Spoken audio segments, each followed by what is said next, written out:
News Talk 820 WBAP, now on FM at 93.3. Make it a preset.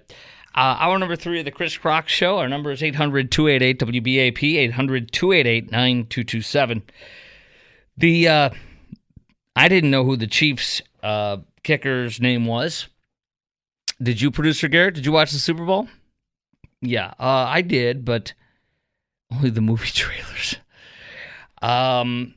So the Chiefs kicker, his name is Harrison Butker. And he was the disc jockey who was shot and killed. Remember Lisa Lopez Galvan, who was the DJ in Kansas City at it's a Hispanic station. I think it was, a Spanish language radio station. She was at the rally for the Chiefs, Super Bowl rally, and she was wearing his jersey. And, he's a Chiefs kicker. So she was shot and killed, and it was not a white supremacist Trump supporter. It was not a right-wing guy. It was not that. Did you hear any Democrats call for an end to gun violence, for new gun laws? Because the people arrested did not meet their political agenda. Period. It was not who they want to target, and so the guns don't matter. Just like, you remember that rural Alabama shooting that shot up a whole bunch of people at an event for like teenagers? The day that happened, it was big news. The next day, it was gone. It wasn't the right target. The target has to be a conservative or right-leaning white person, and they will target them. And they will call for, gun violence. If it doesn't meet their target, they don't care. And I told you that about the Super Bowl because the next day they dropped it. Have you heard anything about it? Did they say anything about it after the next day? No. Because it was gangland on gangland type shooting. And I don't think any of the people, and people that shoot each other for no reason but some kind of an argument, are thugs. That's all they are. And this was a thug-on-thug violence. And so it killed somebody. And the Chiefs kicker was asked about this. He was asked about this kind of violence and what he thinks. Is it guns? What does he think? This was on EWTN, a Catholic network interview, and here it is. If I can, there we go. Wait, no. I just heard a lot of commotion. Nope, here it is, right here. What do you think are some specific challenges men face today that could be keeping them from their potential? I think part of the fall from the first sin of Adam and Eve is men want to be like women and women want to be like men. You see a lot of times where women want to be leading the marriage and they want to be the head of the household, and the man, it's the Homer Simpson, sit on the couch, drink beer, and just watch TV and just let everything go on around me, and I'm not really at the center of what's even going on in my household. So, I'm very passionate about encouraging men to be courageous, to not be afraid to be the leader. It's something that we struggle with, I think, a lot of times, to go outside of our comfort zone and to say, you know what? God has called me to be a leader and to lead by example. I'm going to lead my household, and I'm going to lead outside the world when I'm evangelizing. So that's something that I'm very passionate about. And I think more men need to not care about what the world says about them. They need to have strong men that support them with iron sharpening iron. And they need to be encouraged that Jesus Christ was radical. And he said a lot of things that weren't liked, and he wasn't loved. But at the end of the day, he stood for truth. And I think men cannot be afraid and cannot waver, and they need to stand for truth. More here. It was talking about the one who was shot and killed, Lopez Galvan, shot and killed wearing his jersey, Butker's jersey. Family asked Butker, listen to this beautiful thing to say here. Her family asked Butker if he could provide one of his jerseys so she could be laid to rest in it. He agreed. He gave her family his jersey. And I'm sure it's the one he wore to the game, or that he would wear to the next game, because the one he wore to the game was probably soiled with, grass and stuff and dirt. And I love what he said. He says, I never set out to be an NFL kicker. I never set out to have this platform. I never thought I'd be having success like this in the NFL that I am. I never wanted to be this kind of a public person that people look to see what their ideas are, what their stances are. But because of that, it's given me a great following of people like this amazing woman. He said it's the faith. It was the most important thing in her life. It's the most important thing in my life. And to be able to receive that encouragement, that love, though even though I never met her, I heard from her family how much she was encouraged by me and loved all my work. It's very encouraging to me to continue on that path and be in a never unwavering in my beliefs. Now, here's the thing. He said that it's not guns. The answer is not gun regulation or gun laws. He said the Super Bowl parade shooting is degenerative violence, and he calls on men to step up. So what do you think the answer to stopping this kind of mob criminal violence, this thug violence on people, one on the other, do you think the kind of answer stopping all the shooting and crime in the city here is to stop I'll just repeat the question the right way here. Do you think the answer to stopping criminals from shooting others is to go after gun violence, quote unquote, or to go after fatherlessness happening in our country? Or do you see a better way to deal with this? How do you think we can stop this man-on-man violence, I hate to say gun violence because that's a false misnomer. Guns don't create violence, but violence and crime against people, one on the other. Do you think the answer to this is going after guns, as the left says, or is it going after fatherlessness happening in our country? And do you see a better way of dealing with this rather than going after fatherlessness or going after guns? I think the number one way to fight the kind of crime we see in this Kansas City shooting and to see in our cities across America is fatherlessness. And I think he's exactly right. Men are afraid to lead their household. I think there's many men who don't even lead a household. They lay with people out of wedlock and they move on. And I think that is the biggest problem right there. I think you give a kid no hope. You give a kid no one to look up to, no role model. And when your parents, when your father abandons you, you don't have hope. And I think you have a lot of self-hatred and self-rejection and anger. And I think a father, as he says, shows you how to be. And I had to learn myself. I had to learn the right way to lead my family, the right way to lead in my marriage. And it's not to tell people. For example, the old me would say, I'm the head of this household. Well, if you say that, you're not running anything. You've lost it. The person who is in charge does not tell you they're in charge. If they have to tell you they're in charge, they're not in charge. Kind of reminds me of Joe Biden recently. He has to tell you that because he's not in charge. So what do you think the answer is to stopping all these criminals from shooting each other? Is it going after guns, or would we be more productive going after fatherlessness in our country?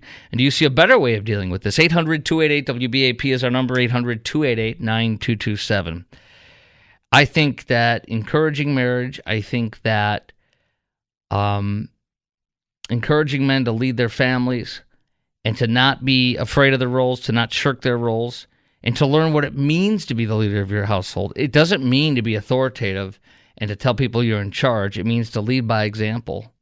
And I think that's missing. And I think that's why we have a lot of crime, a lot of out-of-wedlock parenting, a lot of hopelessness, and a lot of meaninglessness in life for people. If you got a better way to deal with this, I'm listening. 800-288-WBAP is our number, 800-288-9227. We're going to continue on this discussion a little bit next, and then also Trump cannot come up with the $464 million. We got, 4 days left or so? And wait till you hear what an insurance giant who provided the bond for his that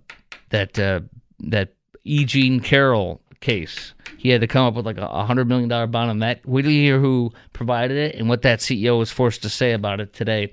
All that's next in the Chris Crock Show on News Talk 820 WBAP, now on FM at 93.3. Make it a preset. News Talk 820 WBAP, now on FM at 93.3. Make that a preset. Our number is 800-288-WBAP. That's 800-288-9227. Um, the man, these leftist hens on The View are so excited over the ability for Trump to get chains put on his 40 Wall Street property. They're so excited to see it perhaps sold off. And when I hear all this stuff with the $454 million civil judgment against him, and then I hear that if he doesn't come up with it by Monday, that Leticia James could seek to freeze some of his bank accounts. She could seek to take possession of some of his properties if he can't post a $454 million bond. It says enforcement in this article today from Breitbart could begin the 25th, which, yeah, that's Monday. Okay, and I want you to think about this. We know that this case was rigged by Leticia James. We know that she campaigned on getting Trump. We know that. So she actually found the crime before she even got the job. So she got the job saying, I found the crime, and if you hire me, I'll prosecute the crime, even though I don't know for sure because I haven't done the investigation. So she got the crime that she wanted, even though, you know that law was made for? That law was made for consumers to be protected. It was not made for businesses that are, messy, supposedly inflating their value of their real estate. It was made, the law was passed, and the big thing it helped people with was for refrigerators. People that were scammed on refrigerators. That was what that law was for. It had nothing to do with your real estate and the value of your real estate. They have never prosecuted anybody for this in this before. And so she went in search of a crime. She found one that she knew she was going to get somewhere somehow.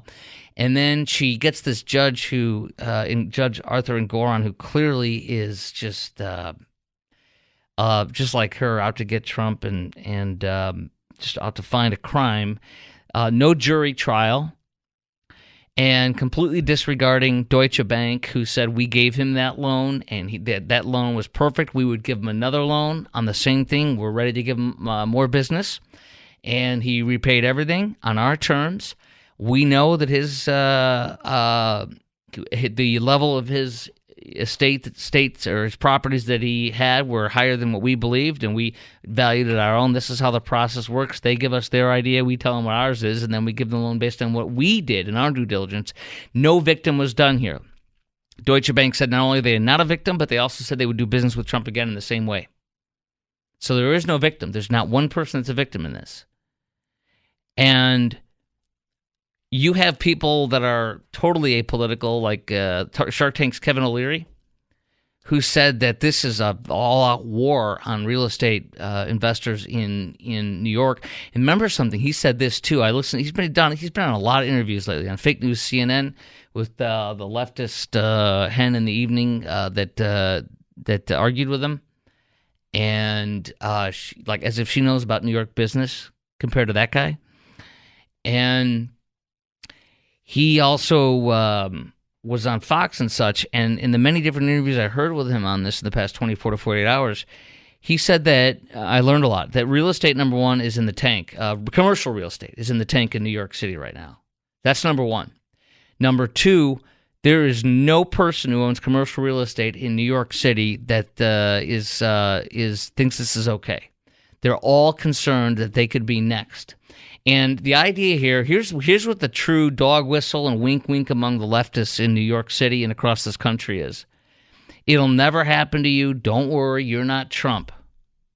That's literally what they're saying to you, to me, to everybody. Don't worry. We're holding this one down here. We caught one. We caught this guy here. We're holding this guy down. He's the bad guy. He's bad. You're not him. Don't worry. Just stay back. It's like they're catching a wild animal for, a rabid animal like the animal control is. We've got him. Stay back. Go across the street, please. Don't come here. We got this. We got the guy. We got the bad guy. And don't worry, we're not coming for you. Don't worry. We're not going to take your dog, whatever. We got this little raccoon over here. We're not coming for your dog. They have found a crime that didn't exist for a man who didn't commit a crime that they wanted to punish. Now, I'm having a hard time wrapping my mind around this, and I hope you are too. Do you know what it's going to be like to literally? And by the way, his appeal.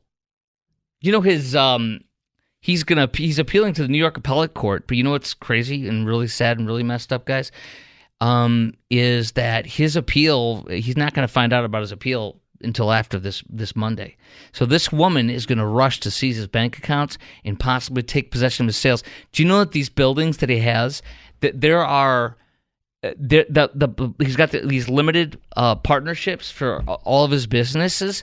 And I was listening to some real swift, smart Fox News business and Fox News hosts with some special guests that were talking about this that are in the know. Trump's real estate businesses are in partnerships with like multiple. There's all sorts of different partners, and she can't just go in and try to take. She's not going to know how to separate this, is what they said. She will not know how to dissect, for example, a Trump Tower that may be enveloped with multiple business partners, and if it's not in his name solely, she can't take it. This woman also, I've been told, doesn't know how she would decouple that. She doesn't know. She's not on a level of that nature.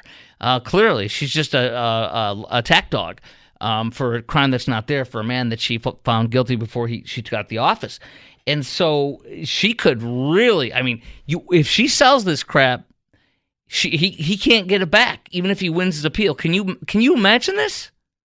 Can you imagine this? So, and I'm just kind of honestly, openly just going, this is an unthinkable, uncharted territory that's way bigger than just Donald Trump. Here's my questions for you. I want to hear from you right now at 800-288-WBAP, 800-288-9227. Chime in right now. Do you feel the New York Attorney General, Leticia James, is persecuting Donald Trump because of who he is? Do you find the order for him to come up with $464 million by Monday is fair? Do you think this will help or hurt him, Trump, in his overall race and to win the presidency? I think it'll totally help him even more, tremendously. And I forgot to tell you, and I'll get to it coming up next, but I'll mention now. Chubb is CHUBB is one of these massive insurance conglomerates. Okay, they put up the surety bond for his $100 million bond in the E. Jean Carroll case. And did you know that they were attacked so horribly? Chubb was, for doing their job and providing a bond for somebody named Donald Trump, that they've been attacked viciously. The CEO of Chubb had to release a letter today, and I'll tell you what it said. But this is they're trying to say nobody touch him while we hold him down and we execute him. That's all this is. Stay back. I know this has never happened before, but don't worry, we'll never do this to you. It's just him. So I guess the question I'm also asking is, do you trust these people to just go after Trump and no one else like this? Should we just let this go? Is it just him they're going to go after? 800-288-WBAP is our number, 800-288-9227. And do you trust Leticia James to fairly take care of and sell off his property? Do you think it's okay for a person like this to be forced to sell off their assets before they even made their appeal? Can you imagine putting a man to death on a death penalty case without his appeal? That's what this is. All right, 800-288-WBAP.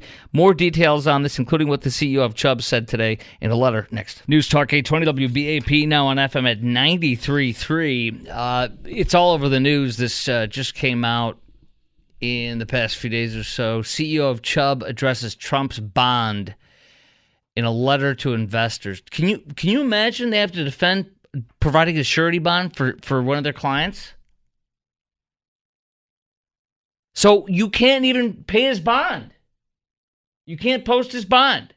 He's got to be executed. He's got to be put in jail. There's nothing for him. Everything he owns must be sold. Everything. He must be put in jail from 91 different counts from 4 different states. And when you go to put up your bond for him, like you would anybody else, any defendant, this is somehow a problem. Well, how many places put up bond for rapists, murderers, child molesters? And the $92 million bond in the E. Jean Carroll defamation case, the CEO had to defend itself, saying the participation has nothing to do with the underlying merits or with my favoring of any parties in the case. The bond is fully collateralized, although it doesn't say how. It's none of your business. The CEO, Evan Greenberg, sent a letter to any customer, agent, broker, or investor who inquired about the bond. At the surety, we don't take sides. It would be wrong for us to do so, and we are in no way supporting the defendant. We are supporting and are part of the justice system, plumbing included in this case. When Chubb issues an appeal bond, it isn't making judgments about the claims, even when the claims involve alleged reprehensible conduct. I fully realize how polarizing and emotional this case and the defendant are, and how it would easily be for Chubb to be just to say no. However, we support the rule of law and our role in it. We consider this the right thing to do, and we frankly left out our own personal feelings aside. Chubb itself was forced to issue, issued two statements. One that clarified his appointment to a Treasury Advisory Panel by then President Trump. What the heck? He's not allowed to be put on a board? Evan Greenberg was appointed to the advisory committee in 2018, along with James P. Hoffa, the Teamsters guy that Joe Biden loves. These other different names of people, the Peterson Institute in International Economics, blah, blah, blah, served under the Trump and Biden administration. I mean, this is... So here's what I want to ask you. Do you trust them to only come for Orange Man? Do you trust them to just... Don't worry, this won't happen to another, real estate investor in New York City. Don't worry, we won't do this to you. Just step aside. Don't fight it. It's just him. Don't worry, we won't deny you a bond. Just him. How do you know that? They will eat their own. You've seen them just devour somebody that's like, well, remember that nurse at the hospital whose bike she paid for the bike and was pulling it out of the lockup, and the guy pushed it back in and took it from her. Remember that? And it was a whole BS fake racial thing, and she's like, but I'm one of you. I'm a liberal. I vote liberal. Look at my Ukraine flag and my transgender flag and I'm a Democrat. They don't care. The mob will come for you, which is why you have to be against the mob. And if you're not, they'll come for you one day. It doesn't matter how virtuous your signal is, how leftist your Twitter feed is, how Democrat you vote. They don't care. Let's go. And the questions are, before we go to Donna in Walnut Springs, plus your call at 800-288-WBAP, 800-288-9227. Do you feel the New York Attorney General is persecuting Donald Trump because of who he is? Do you find the order for him to come up with almost $500 million is fair? I think it's completely unfair, obviously. Do you agree with me on that? And do you think this will help him or hurt him? I think this is going to help him even more. Because this is, the only way you have to believe this is if you think they would never do this to you. And I don't believe that's not going to happen. I think they'll do it to whoever they want to. The mob will do it. It's mob justice. Do you think Leticia James, do you trust her to fairly take care of and sell off Trump's properties? And do you think it's okay for a person to be forced to sell off their assets before they've made their appeal? I mean, imagine a death penalty case where somebody's put to death before their appeal. That's what this is. He can never get those properties back if they sell them. If he does, he has to pay, I could probably pay double for them. Who knows? Donna in Walnut Springs, you're on News Talk 820 WBAP, now on FM at 93.3. Hello, Donna. Hi, thank you for taking my call. Welcome. I just want to say it is incredulous. It is unconscionable for any prosecutor to have that kind of power over a former president, number one, because they're violating all kinds of constitutional laws. Number two, the fact that she can, cause this, fraudulent case, let's say, because there's no basis for it either constitutionally. Also, I'm appalled at what we're seeing happening. I love our former president, and for any president, whether I like him or not, or anybody, right, this is not okay.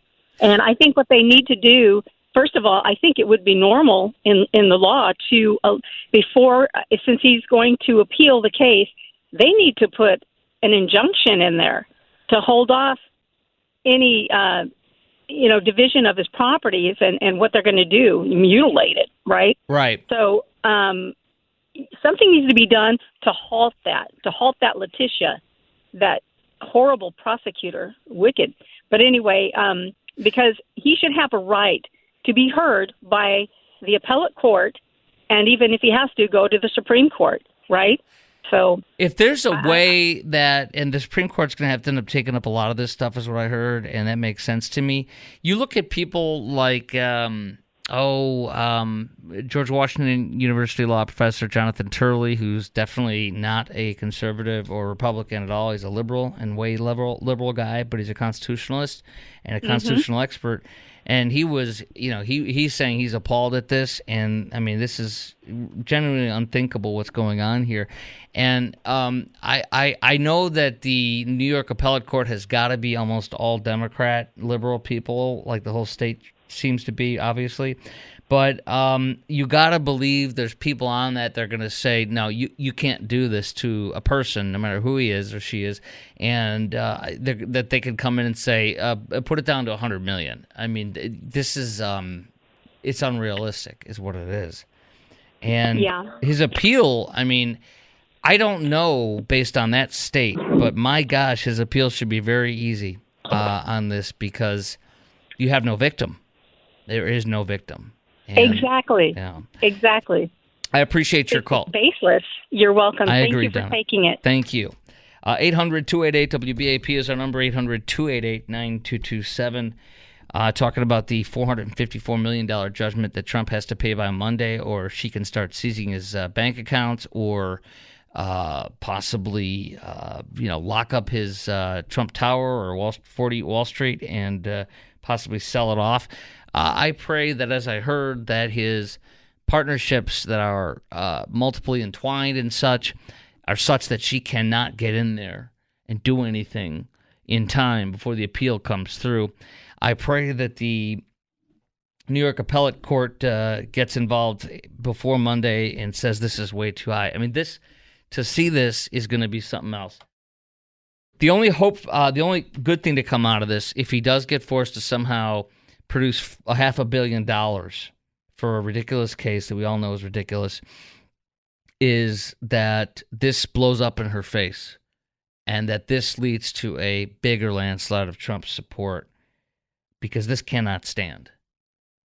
This cannot stand. This isn't even political. This is like our whole justice system persecuting one person, and then you or I could be next. 800-288-WBAP is our number, 800-288-9227. You know what? To show the disgrace of this, you have one of the liberal congressmen, Todd Lieu from California, a Democrat. He was on Twitter apparently yesterday suggesting that Trump can't pay a $464 million judgment. He says Trump claims he's a billionaire, but he can't pay a $464 million judgment. That means he's lying. How do I know? Math, wrote Ted Lieu. But you know what? None other than Dallas leftist billionaire Mark Cuban rebuked him. Because I was listening earlier today to Kevin O'Leary from Shark Tank, the one who's going apoplectic about this, because he says that no one will. I mean, this is every real estate owner for commercial real estate in New York City is gonna. You're gonna go after them next. This is horrific to do in New York City and its climate and business. But Cuban lambasted this turd, Ted Lieu, this liberal Democrat, saying Trump can't be a billionaire, he doesn't have the money. He says, Ted, I'm no supporter of Trump, but that's for damn sure, Cuban said. But he said, how can anyone, he went on to say, and he voted for Biden over, not Trump, even if Biden went on his deathbed. But he continued on, you are wrong on this topic, Ted. Net worth is completely different than cash in the bank. We were in a zero interest rate environment for a long time. Long time, he said, long time. So keeping cash in the bank or even money markets was dumb.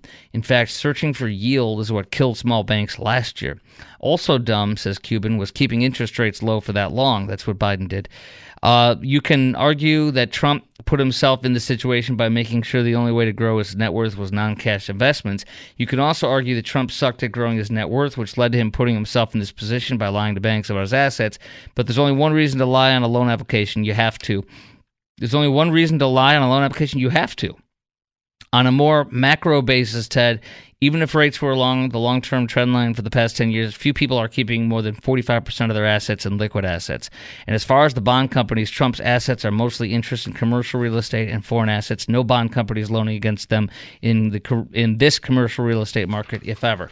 So the point is, it's normal for him not to have that much cash on hand. As Cuban says, that's normal for him as well. That's what billionaires do. Ted Lieu is not a billionaire. Ted Lieu is not a businessman. He's a politician, liberal Democrat, who wants to punish and take away people's money because he doesn't know what it's like to earn it or to have it. Period. That's obvious. He's a perfect leftist bureaucrat. All right, coming up next on the Chris Crock Show, we got lots more. I want to do this one. This is a good one. As hungry bears awaken from hibernation, a California mountain village braces for an invasion. What's your experience with bears? What's your advice for these folks? That's next to the Chris Crock Show on News Talk 820 WBAP, now on FM at 93.3. Make it a preset. Well, this is fascinating. A community in California has tons of black bears, and they hibernate, of course, and then they wake up and they're starving. And they break into your home. They break into your car. They cause hundreds of thousands of dollars of damage in the in one area in California every year. And this is crazy.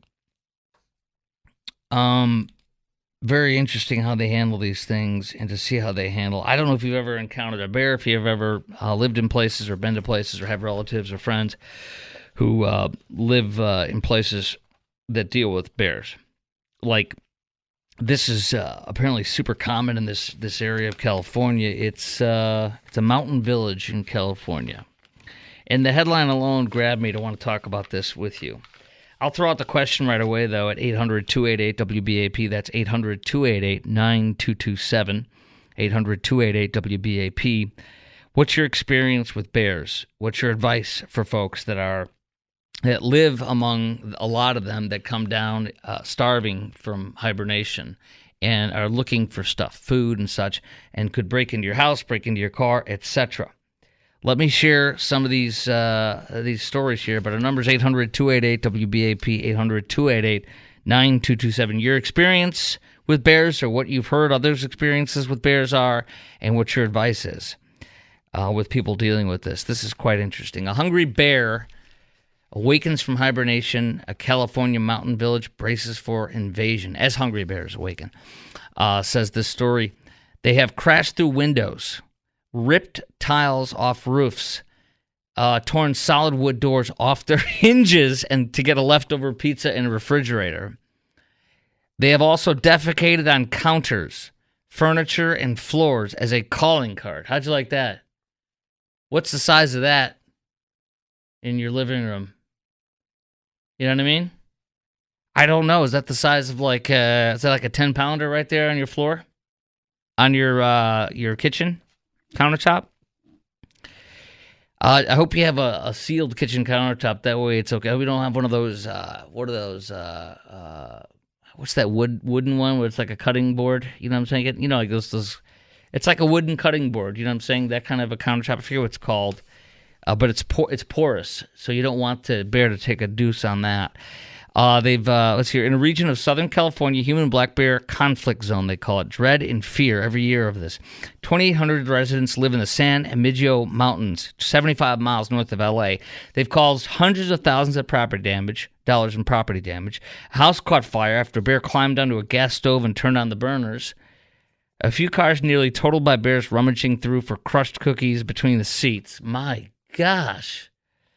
A particular point of contention in the conflict has been deliberate feeding of bears. Oh, these are the people I can't stand.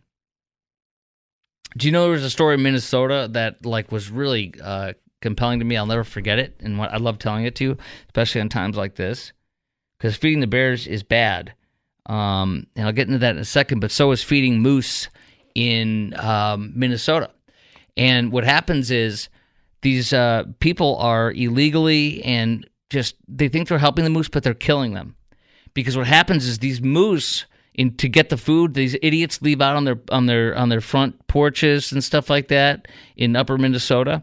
They cross over rivers that are half frozen over, and they die, and they drown in them. They're killing them. These freaking people that don't know that do this crap are so freaking stupid, they anger me. Doesn't matter whether it's moose, bear, etc. Some local activists are demanding that people who feed bears be prosecuted. I would too. It is against the law. It's illegal to deliberately feed a black bear in California. Penalties include fine or jail time. Good. Nail them. The first person that gets nailed, put it in the news. That won't happen again, at least for local people. Calls to the office seeking wildlife assistance reached 563 calls for this past fiscal year, up from 319. 563, dude. That's 240 incidents more than the previous year. 99% calls involve bears. Entries to homes, to sheds. 179 vehicle break-ins last year. One guy left his back door open. The bear was already eating my lunch when I hit him in the head with a baseball bat. Bear got up and took a swing at me. Took a lot of skin off my arm. Vacationers, Airbnb, other short-term rentals are luring the bears in, and they are feeding them because they're stupid. And killing a bear, though, without the permit is a misdemeanor, punishable up to 1 year and $10,000 fine, or both. Ouch. Discharging firearms, shooting a bow and arrow within this area is strictly prohibited. A lot of them have been killed in vehicle collisions. In 2022, this is very sad. $10,000 reward offers for somebody that would information leading to arrest and conviction of a person responsible for shooting a bear with a bow and arrow. That animal was found lying in a neighborhood street with an arrow sticking out of its back. That's horrific. That's horrifying. That's angering.